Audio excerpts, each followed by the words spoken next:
Hello everyone, welcome to our YouTube channel.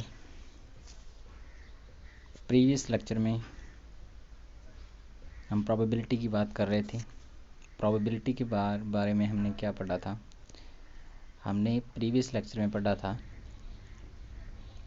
Independent events के लिए जो प्रोडक्ट रूल था प्रोबेबिलिटी का, उसके बारे में हमने डिस्कस की थी और उसके ऊपर कुछ एग्जांपल्स भी किए थे। तो ओवरऑल जो आपका 16.2 तक का काम कंप्लीट है, 16.2 तक। उसके बाद कल हमने ये देखा था product rule for independent events. आज हम जो स्टडी करने जा रहे हैं वो मोस्ट इम्पॉर्टेंट पार्ट है, जिसमें से आपका 6 नंबर का क्वेश्चन पूछा जाता है। कंफर्म है, ये 6 नंबर का क्वेश्चन इसमें से आएगा ही आएगा। सबसे पहले हम जो टॉपिक देख रहे हैं वो देख रहे हैं partition of a sample space, प्रतिदर्श समष्टि का विभाजन। विभाजन का मतलब क्या है कि हमने एक सैंपल स्पेस ले लिया। सैंपल स्पेस का मतलब जैसे हम बड़े सेट को छोटे छोटे सेट्स में डिवाइड करते हैं, वही काम हम यहाँ पे करेंगे। तो हमने एक सैंपल स्पेस लिया, तो उस सैंपल स्पेस में अलग अलग घटनाएं होती हैं। तो हमने क्या किया, उस पूरे सैंपल स्पेस को अलग अलग घटनाओं में डिवाइड कर दिया। जैसे पूरा सैंपल स्पेस था, उसमें E1, E2, E3, E4, E5, E6, En तक उसको आपने डिवाइड कर दिया। उनको डिवाइड किया, तो ये जो आपने डिवाइड किया ये ही आपका पार्टीशन बनेगा। कब बनेगा? जब उसके ऊपर 3 कंडीशंस अप्लाई हो जाएं। कौन कौन सी?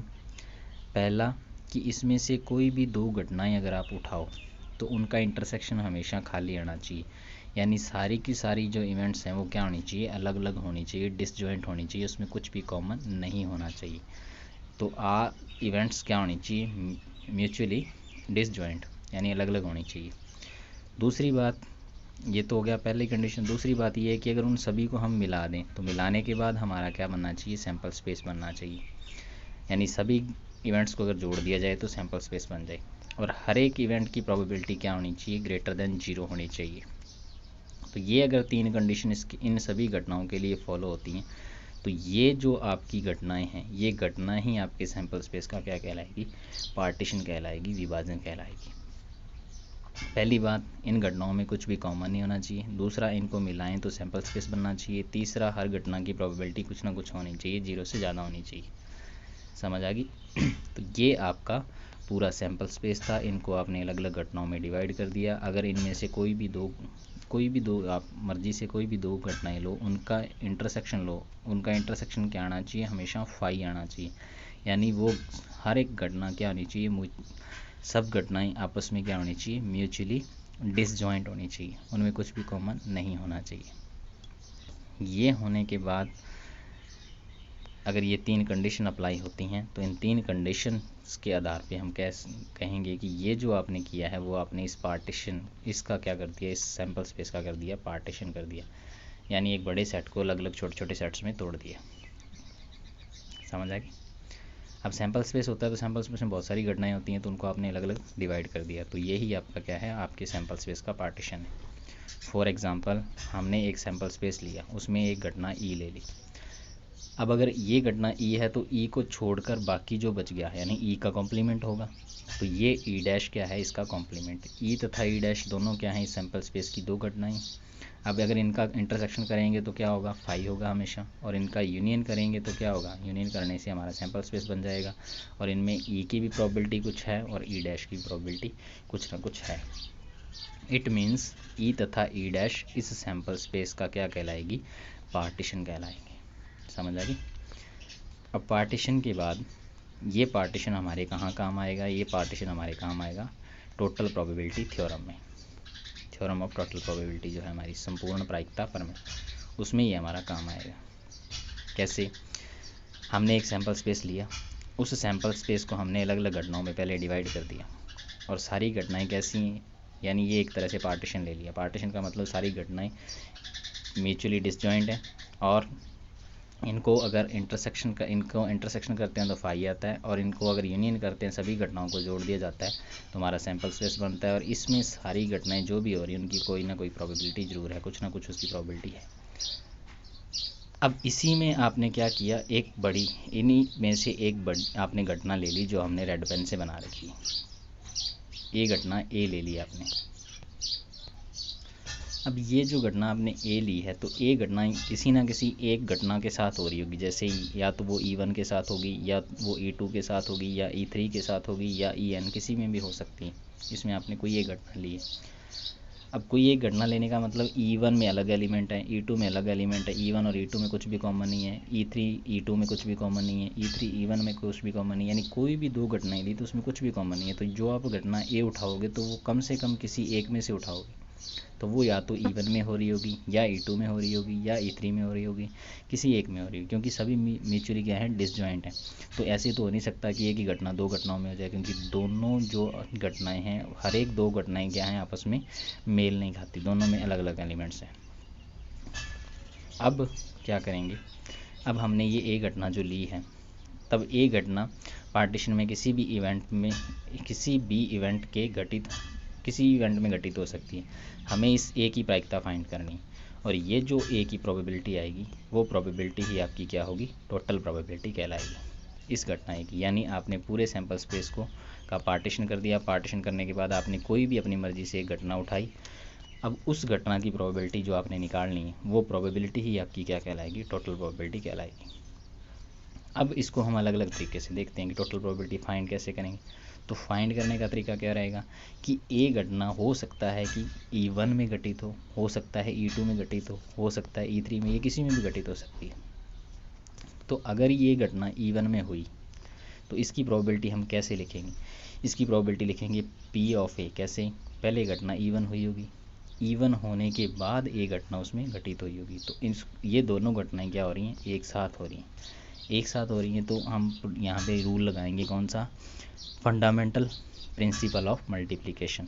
उससे क्या होगा, पहले घटना ई हुई तो पहले उसकी प्रोबेबिलिटी लिखेंगे, फिर E1 के होने से ए घटना हुई, यानी यहाँ पे कंडीशनल प्रोबेबिलिटी निकाल रहे हो आप ए की, किसके विद रिस्पेक्ट टू, E1 के विद रिस्पेक्ट टू।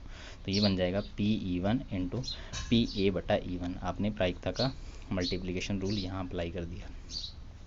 अब घटना हो सकता है ये E2 में हुई, अगर E2 में हुई तो इसमें भी वही लिखेंगे कि पहले घटना E2 हुई होगी, और E2 के होने के बाद उसमें कौन सी घटना हुई होगी, ये घटना हुई होगी।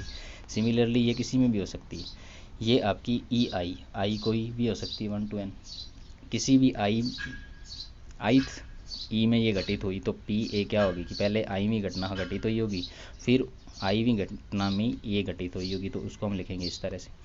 अब टोटल प्रोबेबिलिटी क्या होगी कि सभी घटनाएं हैं, इनमें से कोई ना कोई एक घटना हुई होगी। जब कोई ना कोई एक घटना, कोई एक घटना हो, तब हम उसे किससे लिखते हैं, यानी सभी घटनाओं या से जुड़ी होंगी, या तो E1 में हुई, या E2 में हुई, या E3 में हुई, या EN में हुई। तो जो टोटल प्रोबेबिलिटी बनेगी वो क्या बनेगी, इन सब का जोड़ हो जाएगा। तो आपने इन सबको ऐड कर दिया, तो ये है आपकी टोटल प्रोबेबिलिटी।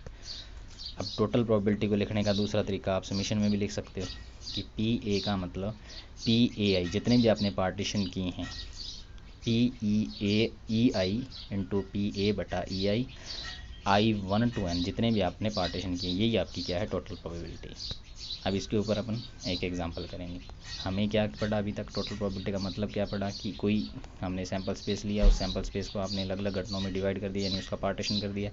पार्टीशन करने के बाद कोई घटना एक उठाई, उस घटना के घटित होने की प्रायिकता है, वही आपकी टोटल प्रोबेबिलिटी है, और उस टोटल प्रोबेबिलिटी को आपने फाइंड करना है, और फाइंड करने का तरीका हमने देख लिया। अब हम देखते हैं इसके ऊपर एक एग्जांपल। हमें ये गिवन है कि एक क्लास में जो कुल स्टूडेंट हैं उनका 2/3 क्या हैं, बॉयज़ हैं। तो रिमेन कितनी 1/3 बचेंगी, वो क्या बचेंगी, गर्ल्स बचेंगी। यानी 2/3 तो बॉयज़ हैं और 1/3 क्या हैं, गर्ल्स हैं। अब गर्ल के फर्स्ट डिवीज़न होने की प्रायिकता हमें, प्रोबेबिलिटी हमें दे रखी है कि अगर कोई गर्ल है और उसके फर्स्ट डिवीज़न आने की प्रोबेबिलिटी क्या है, 0.25 है, और बॉय है और उसके फर्स्ट डिवीज़न आने की प्रोबेबिलिटी कितनी है, 0.28 है। अब रैंडमली हमने कोई भी एक स्टूडेंट चूज़ कर लिया। अब वही काम हो रहा है, इन दोनों को मिलाएंगे, बॉयज़ और गर्ल को मिला देंगे तो ये एक सैम्पल स्पेस बन जाएगा। इस सैम्पल स्पेस में हमें दे दिया, अब घटना कौन सी हो रही है, फर्स्ट डिवीज़न आने की, क्योंकि हमने क्या किया, रैंडमली एक स्टूडेंट चूज़ किया, उस स्टूडेंट के फर्स्ट डिवीज़न आने की प्रोबेबिलिटी हमने फाइंड करनी। अब रैंडमली हमें क्या है, हमने ये तो हमारा था सैम्पल स्पेस, उसमें एक पार्ट था बॉयज़ का और एक पार्ट था गर्ल्स का, और दोनों क्या हैं, म्यूचुअली डिसजॉइंट घटनाएं हैं। बॉय हैं वो गर्ल नहीं हो सकता और गर्ल है वो बॉय नहीं हो सकता, तो इसका मतलब क्या है, ये म्यूचुअली डिसजॉइंट घटनाएं। अब बॉय होने की प्रोबेबिलिटी पी बी कितना है 2/3, और गर्ल होने की प्रोबेबिलिटी 1/3 दे रखी है हमें। और बी और जी का अगर इंटरसेक्शन करोगे तो फाई आएगा, और बी और जी को मिला देंगे तो हमारी पूरी क्लास बन जाएगी, यानी पूरा सैम्पल स्पेस बन जाएगा। अब पी बी भी ग्रेटर देन 0, पी जी भी ग्रेटर देन 0 है, ये सब चीज़ें हमें दे रखी हैं, तो ये हमने पार्टीशन किया हुआ है इसका। अब हमें निकालनी है फर्स्ट डिवीजन आने की प्रायिकता, ये हमारी घटना ए होगी। अब गर्ल है और गर्ल होना एक घटना है, और उस घटना के होने से उसका फर्स्ट डिवीज़न होना, यानी जी के होने से ए के होने की प्रोबेबिलिटी, ए यहाँ पे क्या है, फर्स्ट डिवीज़न आना, तो इसका मतलब ए की प्रोबेबिलिटी जी के विद रिस्पेक्ट टू कितनी दे रखी है, 0.25। और बॉय हो और उसका फर्स्ट डिवीज़न आना, यानी घटना बी पहले हुई उसके बाद उसका फर्स्ट डिवीज़न आना, ये क्या हुई, पी ए बटा बी, यानी ए की कंडीशनल प्रोबेबिलिटी बी बॉय के with respect to. Total probability का फॉर्मूला हमने क्या पढ़ा, P G into P A बटा G plus P B into P A बटा बी, इसको हमने लगा दिया। इसकी वैल्यू हमें 1/3 दे रखी है, इसकी वैल्यू हमें 0.25 दे रखी है, इसकी वैल्यू 2/3 और इसकी वैल्यू 0.28 दे रखी है। जब इसको सॉल्व करेंगे तो ये ओवरऑल 0.27 आ जाएगा। ये है आपकी टोटल प्रोबेबिलिटी। अब इसमें जो मोस्ट इम्पॉर्टेंट पार्ट है जहाँ से क्वेश्चन आता है वो है आपकी बेस थ्योरम, जिसमें से 6 नंबर का क्वेश्चन डेफिनेटली आता है, और इस बेस थ्योरम को हम पढ़ेंगे। बेस थ्योरम का मतलब यही होता है, रिवर्स प्रोबेबिलिटी भी इसको कह सकते हो आप, बेस थ्योरम या रिवर्स प्रोबेबिलिटी।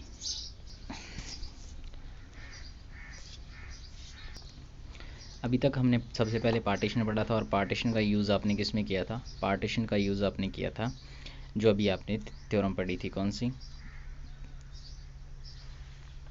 अभी आपने जो थ्योरम पढ़ी थी टोटल प्रोबेबिलिटी की थ्योरम, इसमें हम क्या करते हैं, पार्टीशन का यूज़ करते हैं।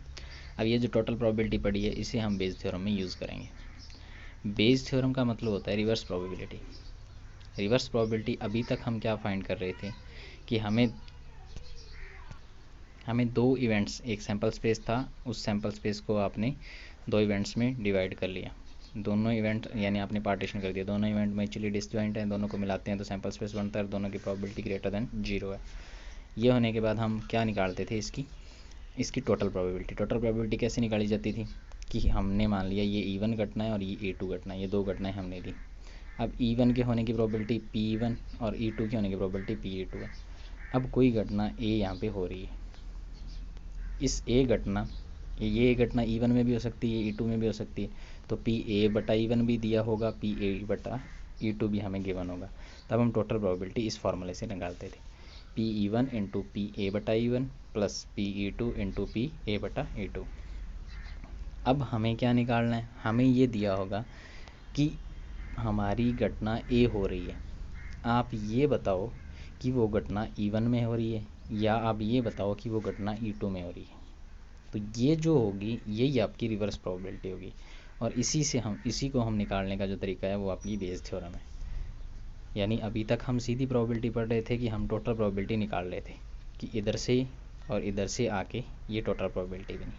अब ये टोटल प्रोबेबिलिटी का मतलब एक घटना यहाँ पे हो चुकी है, एक घटना होने के बाद आपको ये बताना है कि वो घटना E1 में हुई, या आपको ये बताना है कि उसके E2 में होने की प्रोबेबिलिटी क्या है। ये जो है यही आपकी रिवर्स प्रोबेबिलिटी है, और इसी को हम बेस थ्योरम से निकालते हैं। अब इसमें हमने कुछ लिखा है, यदि हमें ए की प्रोबेबिलिटी से यह पूछा जाए कि ए घटना घटित हुई, क्या प्रायिकता है कि वो E1 में घटित हुई, क्या प्रायिकता है कि वो E2 में घटित हुई। अब इसको लिखने का तरीका क्या होगा कि ए घटना पहले हुई, इसके E1 में होने की प्रोबेबिलिटी, तो ये बनेगी पी E1 बटे, क्योंकि ए पहले घटित हो रही है और E1 बाद में घटित हो रही है, तो इसे हम लिखेंगे पी E1 की कंडीशनल प्रोबेबिलिटी ए के विद रिस्पेक्ट टू। इसी तरह से यहाँ ए घटना हो चुकी है और ए घटना के होने से E2 की आपने प्रोबेबिलिटी निकालनी है, यानी ए घटना पहले हो चुकी है तो E2 की कंडीशनल प्रोबेबिलिटी ए के विद रिस्पेक्ट टू, ये E1 की कंडीशनल प्रोबेबिलिटी ए के विद रिस्पेक्ट टू है। अब इन दोनों तरह की जो प्रोबेबिलिटी, इसी को हम क्या बोलते हैं, प्रतिलोम प्रायिकता। इसे फाइंड करने का जो फॉर्मूला है वही आपकी बेस थ्योरम है। अब हम बेस थ्योरम का फॉर्मूला देखते हैं कैसे बनेगा।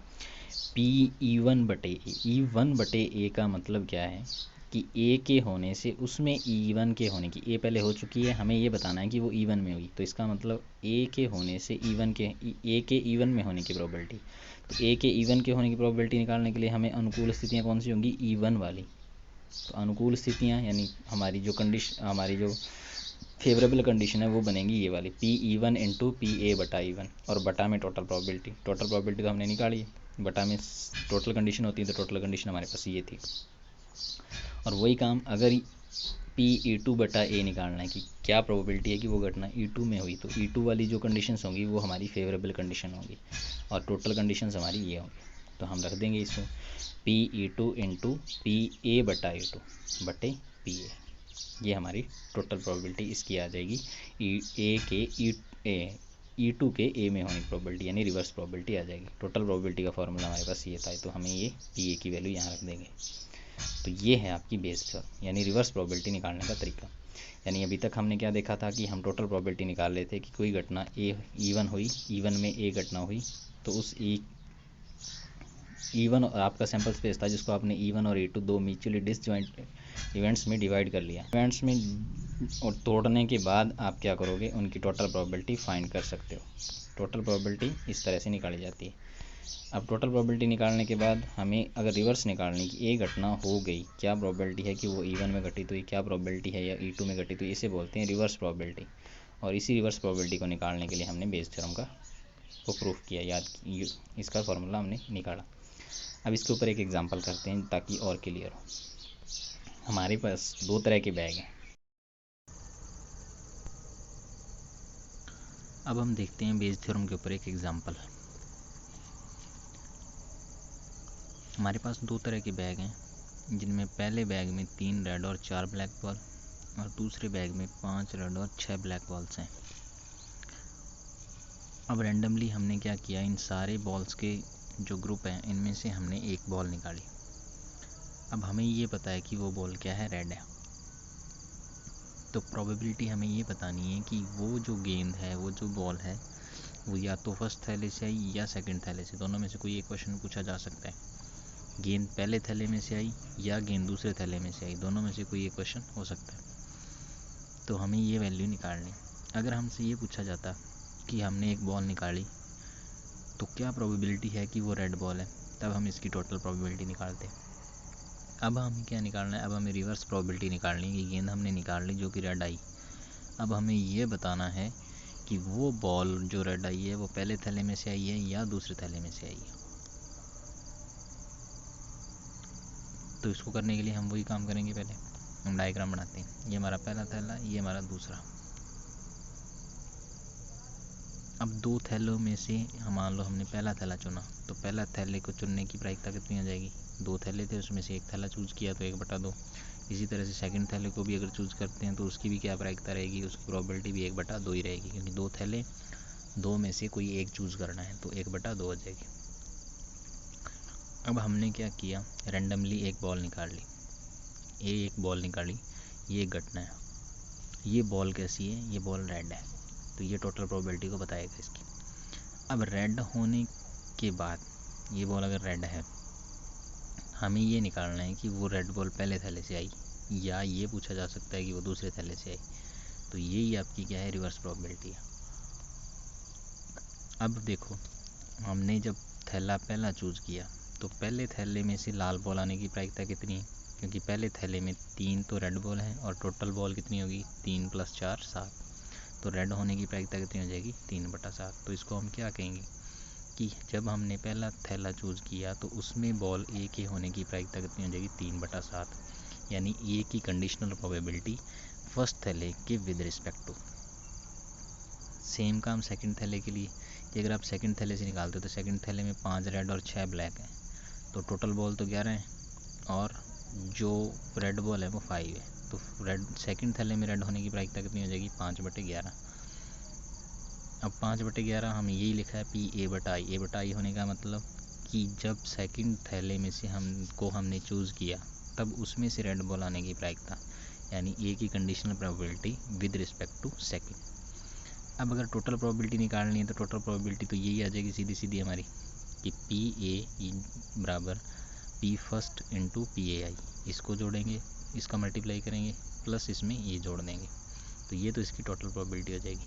अब टोटल प्रोबेबिलिटी आने के बाद हम क्या करेंगे, रिवर्स निकालना है कि क्या प्रायिकता है कि वो पहले थैले में से हमने जो रेड बॉल निकाली वो पहले थैले में से निकाली, तो उसकी प्रोबेबिलिटी हम निकाल सकते हैं। तो उसके लिए हम बेस थ्योरम का यूज़ करेंगे। तो पहले हमने टोटल प्रोबेबिलिटी निकाली, तो टोटल प्रोबेबिलिटी में हमने जब सारी वैल्यूज़ पुट करेंगे तो ये टोटल प्रोबेबिलिटी हमारे पास आ जाएगी 136/14 इंटू 22, ये हमने रख दी। अब रेड होना हमें क्या है, गिवन है, हमें ज्ञात करना है कि गेंद सेकंड थैले से आई है या फर्स्ट थैले से आई है। अगर हम फर्स्ट थैले से निकालें तो फर्स्ट थैले का मतलब ये घटना हो चुकी है, हमें ये निकालना है कि वो पहले थैले में आई, तो पी आई बटा ए, तो पी आई बटा ए यानी पी फर्स्ट बटे ए, सॉरी पी फर्स्ट बटे ए होने का मतलब जो फेवरेबल कंडीशन आएंगी वो तो इधर से आएंगी, ये वाली अगर पहले थैले की बात करें, और टोटल कंडीशन इन दोनों को जोड़ने के बाद आएंगी। तो हमारे पास कितना आ गई favourable condition, P first into P A बटा फर्स्ट बटा में पी ए, और इसकी वैल्यू जब हम पुट करेंगे तो ये हमारे पास 33/68 वैल्यू आ जाएगी सॉल्व करने के बाद। पी फर्स्ट की वैल्यू रखेंगे, पी ए बटा फर्स्ट की वैल्यू रखेंगे और पी ए की वैल्यू रखेंगे। इसी तरह से पी सेकंड बटा ए, अगर यानी क्या प्रोबेबिलिटी है कि वो बॉल कहाँ से आई, सेकंड थैले में से आई, तो अब हमें इधर चलना है, तो ये हमारी फेवरेबल कंडीशन बन गई। और टोटल कंडीशन से वही, इन दोनों को जब हम मल्टीप्लाई करके जोड़ेंगे तो ये हमारी सेकंड के लिए प्रोबेबिलिटी ये आ जाएगी। फार्मूला लगा देंगे P second into P A बटा सेकंड बटे पी ए, जब इनकी सबकी वैल्यू रखेंगे तो 35/68 हमारा आंसर आ जाएगा। तो ये थी टोटल प्रोबेबिलिटी के ऊपर एक, ये थी आपकी बेस थ्योरम के ऊपर एक क्वेश्चन। इसी तरह सिंपल से क्वेश्चन आएंगे। अब एक क्वेश्चन और देखते हैं इसमें। एक फैक्ट्री है जो बोल्ट बनाती है, जो नट बोल्ट होते हैं उनमें से बोल्ट का निर्माण करती है।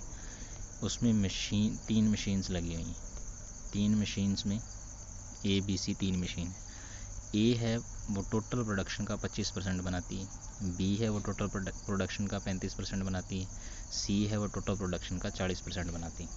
तो इसका मतलब हमने कोई बोल्ट निकाला और उस बोल्ट के ए मशीन द्वारा बनाने की प्रायिकता कितनी दे रखी है, 25/100 यानी 0.25। उसकी बी के बनाने की प्रायिकता कितनी है, 35/100 यानी 0.35। और उसके सी मशीन द्वारा बनाई जाने की प्रायिकता कितनी है, 40/100 यानी 0.40। अब इसी में दे रखा है कि उत्पादन है उसमें कुछ एरर आ रही है। जो पहली मशीन है वो एरर करती है 5%, दूसरी मशीन है वो एरर करती है 4% और तीसरी मशीन है वो एरर करती है 2%। तो हमें क्या है कि हमें एरर, एक इवेंट दे रखी है एरर। अब हमें ये देखना है कि मान लो मशीन ए ने कोई चीज़ बनाई, उसमें एरर कितनी दे रखी है, 5%। मशीन बी ने कोई चीज़ बनाई, उसमें एरर क्या दे रखी है, 4%। और मशीन सी ने कोई चीज़ बनाई तो उसमें एरर कितनी दे रखी है, 2%। तो इसका मतलब क्या हुआ, ये हमारे पास एरर की प्रोबेबिलिटीज़ आ गई। ये error with respect to A, ये error with respect to B, ये error with respect to C, यानी इनकी एरर उस मशीन के विद रिस्पेक्ट टू आ गई। यानी उस एरर क्या है, एक कंडीशनल प्रोबेबिलिटी एरर की, किसके विद रिस्पेक्ट टू, मशीन के विद रिस्पेक्ट टू। अब जो टोटल प्रोडक्शन हुआ उस प्रोडक्शन में से हमने कोई भी एक बोल्ट निकाल लिया। अब उस बोल्ट के बारे में हमें ये पता है कि वो बोल्ट ख़राब है, यानी वो बोल्ट क्या है, ख़राब। तो हमें ये बताना है कि क्या प्रायिकता है कि वो जो बोल्ट ख़राब है वो ख़राब बोल्ट किसने बनाया, मशीन बी ने बनाया। ये टोटल हमने निकालना है।